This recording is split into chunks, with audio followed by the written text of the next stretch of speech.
Hello, I'm attorney Lewis Haskell, and I am frequently asked, do I have to honor an ICE warrant? Now, this is a complicated question, and it depends, and the answers, or really the analysis of what happens, depends very much on who you are, quite frankly. And of course, it also depends on what we mean by warrant. Typically, when people think about a warrant, think about the Fourth Amendment, no search without warrant, and they're thinking about judicial warrants. And in that context, we're talking about a sitting judge or magistrate actually signing off on the warrant and giving the government the authority to go and do a search, do an arrest, whatever. And if that warrant process is violated or abused, or there is no warrant or whatever, it's subject to the exclusionary rule, meaning that whatever evidence derives from that search is automatically suppressed. And any evidence that derives from that evidence, what the Supreme Court called the fruit of the poisonous tree, suppressed. It cannot be used against you. But that exclusionary rule, or that at least that automatic exclusion and that fruit of the poisonous tree rule, that applies in the criminal context. And sadly, immigration is generally regarded as civil. Now, there certainly are some crimes in the Immigration Nationalities Act, but when you're talking about deportation, which is what people really care about when they're asking me this question, that is considered a civil action, not a criminal one, and thus that exclusionary rule does not apply. However, an ICE warrant traditionally is not a judicial warrant. It is an administrative warrant. ICE writes its own warrants, and these ICE warrants may become important later in the process. But in terms of how they affect the rights and responsibilities of the person being served, they're an extremely different animal from a judicial warrant, and in truth, give ICE no rights at all. After all, think about it. It'd be very silly to say that the government cannot conduct a search without a warrant, but the government can just sit there and write their own warrants as they go. So, no, on a very broad, above and beyond what they have when they have no warrant at all. So, absolutely. And now, if you're a business owner, if you're a landlord, I would say to you, not only are you not obligated to honor an ICE warrant, but you cannot. Remember, your tenant has a possessory interest in their apartment. You're not allowed to just enter their apartment willy-nilly. You're not allowed to let people into their apartment willy-nilly. And because that ICE warrant has no legal authority, I would say you may have liability if you let them into your tenant's apartment. For business owners, absolutely, you can say no. And because you're hopefully a U.S. citizen, you may have some rights that other folks don't have. If I where we get into the problem of just no. Unfortunately, the system, the immigration court, U.S.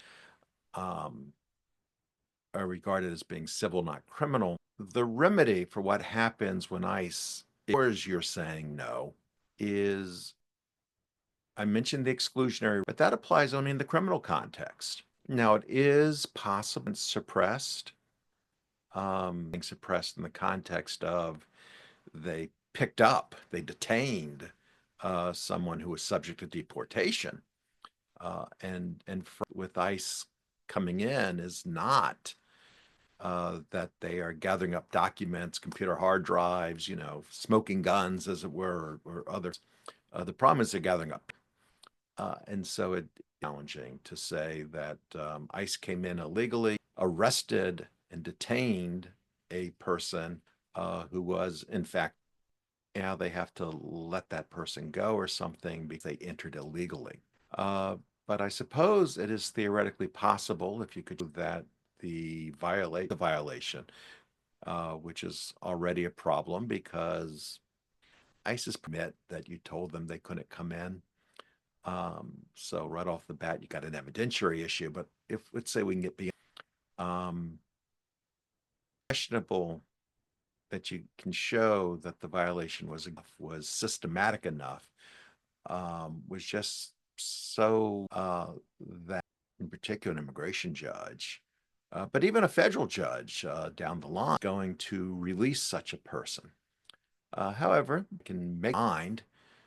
And one of the nice things, President is frankly underappreciated by immigration lawyers because what President Trump does is he courts, and but in this case the federal courts, more deeply than they normally do. And in other words, this kind of facile analysis that I've done, well, gee, civil system, so too bad. There is no real remedy here, especially, right, the person who's been detained. Um, that is something that the court need to think more deeply about, especially where the admission has kind of civil warrants, even in ways that are not legal. We haven't seen a lot of positive movement from the courts, but that may change. It might be fun to here in Massachusetts. You know, it wasn't that long ago that the First Circuit was considered a friendly circuit for non-citizens.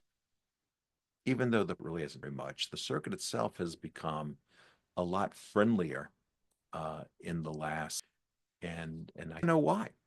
I think it's gotten tired of a lot of the things that are going on in and is looking at these cases than it used to, that its analysis is getting a lot deeper than it used to be, that it's of the government just simply to do the as opposed to, extra limits that the court set and sometimes beyond.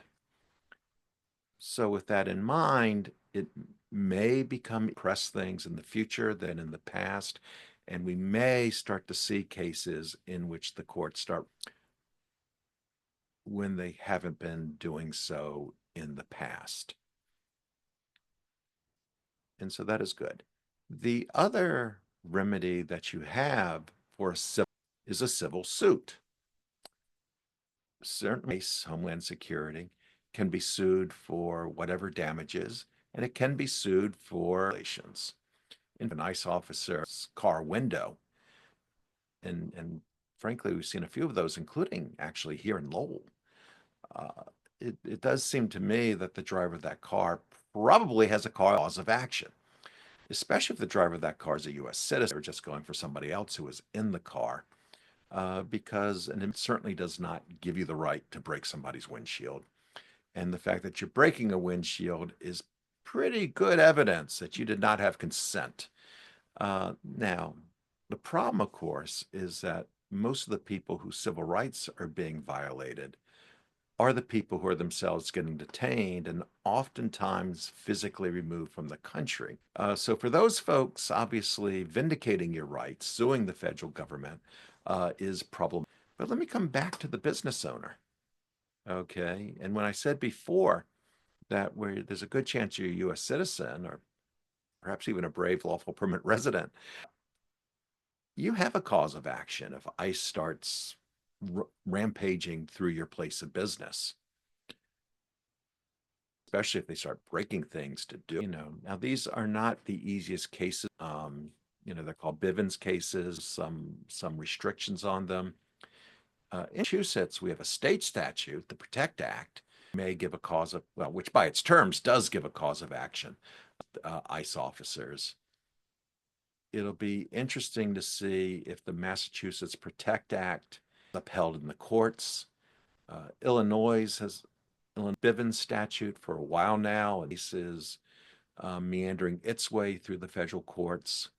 And again, it'll be interesting to see how this plays out because it'll give us a pretty good indication how the cases again are going to go.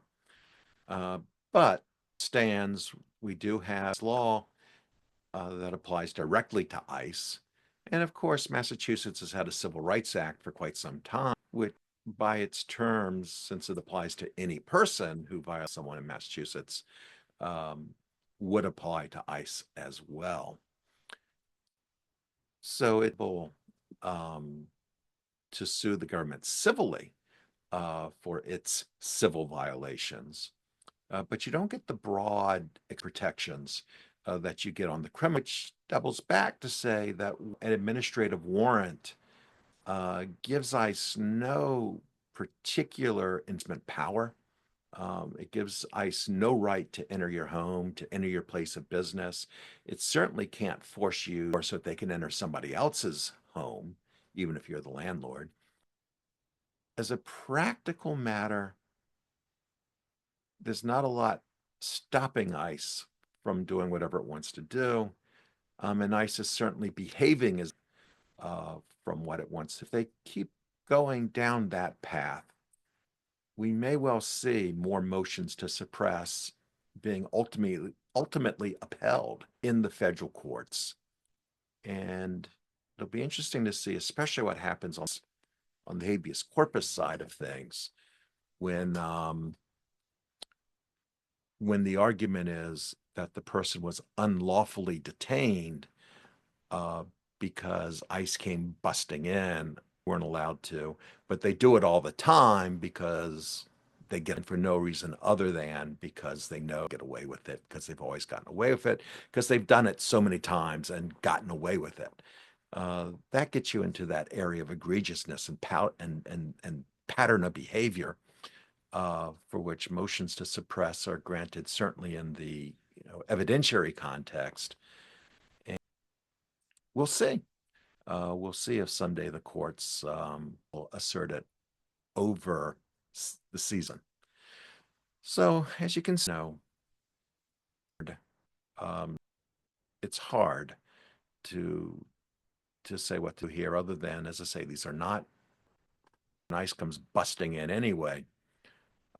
All you can do is, well, ideally take video of them busting in, be very problem, badge numbers, whatever you can to document what has happened here. What do is fight ICE physically.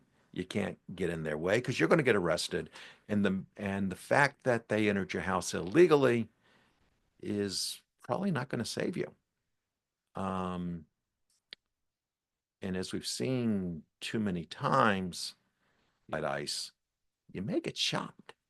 So having the law on your so I'd be very reticent about confronting ICE physically. Um, you're absolutely allowed to video to finish. You're absolutely allowed to pull out your cell phone, record that. That's a very basic First Amendment thing. I would encourage. Thank you.